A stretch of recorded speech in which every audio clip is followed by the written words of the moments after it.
Welcome back, everyone, to our quick study overview guide of the book of Matthew. Here we're in chapter 17. I do want to go back real quick to our last video. We were talking about the Son of Man coming in his kingdom. Now, Matthew is the only author to use a word parousia. This parousia is also used by Paul in his letters. And what it means is it's a coming, it's like a kingly, like if the president comes to your neighborhood, you roll out the red carpet, you make the roads straight, you clean everything up. And that's kind of what that means. This coming here is ecumene, and later in Matthew and in other gospels, they use ecumene for the most part, his coming. But notice that here it's ecumene, coming in his kingdom. But when we get to Matthew 24, which would be very complex, and I'll explain it again, he uses the word parousia. But here in chapter 17, we are on the Mount of Transfiguration. Here we have a cloud coming, and behold, Moses and Elijah appear with Christ. These two are representatives. What it represents is basically the beginning and the end of the Old Testament. These people, how they grew up, this is their entire world. This represented everything. And Peter here is saying, we'll make 3 tabernacles for you. But God brought in a cloud and shadowed them. And a voice out of the cloud said, "This is my beloved Son, with whom I am well pleased. Listen to him." What this means, and I'll be as basic as I can possibly get, is the Old Testament doesn't matter anymore. What these people said doesn't matter anymore. Today, everyone goes back into the Old Testament. Well, what about this chapter? Or what about this verse? And it contradicts what other people are saying about an argument they're making. None of that matters anymore. Jesus, when he came, fulfilled everything that he was to fulfill. If people say, well, he didn't fulfill this or that, then it doesn't matter at all. Because if it did and it was significant and important, it would have. But even if he did, and the things that he did fulfill, people still are not aware of. And they're not aware of it because they're not listening. They are not listening to Christ. Here, right here, is something very, very important that you need to understand if you're going to study the New Testament, is that, or the whole Bible, but most of the New Testament, is the only thing that matters is what Christ said. That's it, because it comes straight from God. It's not that everyone else was lying or everyone else doesn't matter. It just doesn't matter anymore. It's irrelevant. Christ is what's relevant. And it's still relevant today, just like Christ said. My words will survive. Heaven and earth will pass away, but my words will never pass away. It's still valid to this day. But when people get into modern arguments, they say, well, Paul said this or James said that in regards to something that Jesus said. You need to know that whatever Christ said is gold. Okay? Don't have a problem with Paul or James or anyone else, but they're not Jesus. And really, I don't think anything that they said contradicts what Christ said. People make arguments for it, good for them. If you understand what Christ said, you could read only the things of Christ and forget the rest of the Bible, and you'll have everything that you need to understand properly prayer and being guided. That's all it is. It's actually incredibly simple.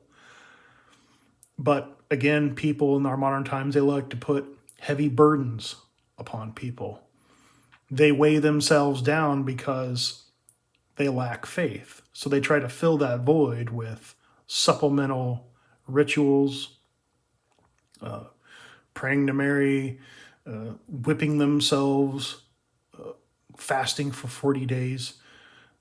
They're torturing themselves.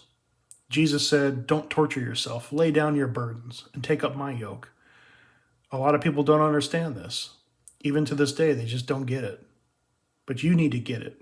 You need to understand that the only thing that matters is what Christ says. If someone approaches you and said, well, Paul says something else, and say, well, I take the side of Christ. If that's the choice that I'm giving. If you always take the side of Christ, you'll always be right. And you will understand completely.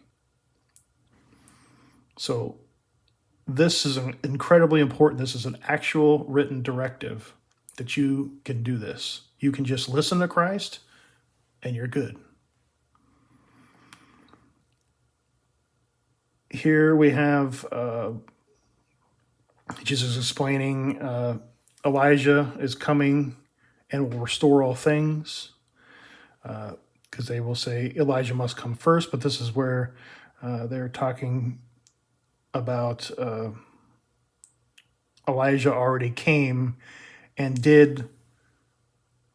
they did not recognize him, but did to him whatever they wished.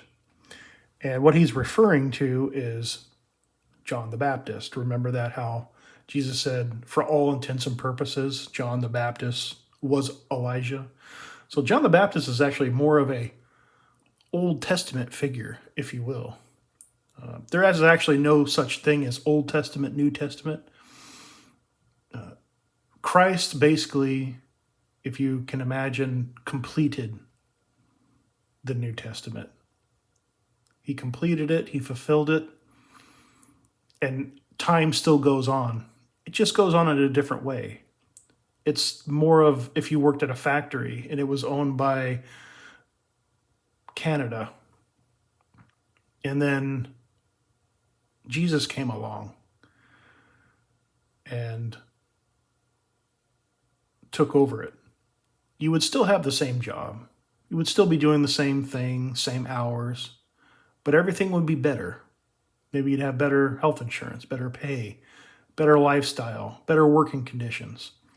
It would be a change. But physically, nothing changed. Do you understand that? It's the same exact thing. It's just a better contract. And everything continues on as normal. Some people, like the Jews, disagree. They don't believe it's real. Other, even Christians, they don't think it's happened yet. They don't think the new contract has come into force yet, because it's always been the same. But things are different. Here we're having Elijah, and Jesus is saying that Elijah is John, and that the Son of Man is going to suffer in their hands as well. Because at this time, John the Baptist was beheaded. And Jesus knows at this time, is obviously aware that he is going to be crucified. Whether he uses this analogy of the cross as he's saying this is going to happen in the future, or the cross was known as a symbol of death, because everyone was getting crucified back then. Jesus is not the only one, as you may have known. So whether he's saying the cross in reference to death and suffering, or the cross as I'm actually telling you something future, I'm going to be up there. So it could be both. It could be one or the other. We don't really know. Here we're having Jesus with a demonic, talking about why we couldn't drive him out. And, of course we have the tribute to money, where Jesus tells Simon to go get the poll tax. Pretty self-explanatory. And that will do it for chapter 17.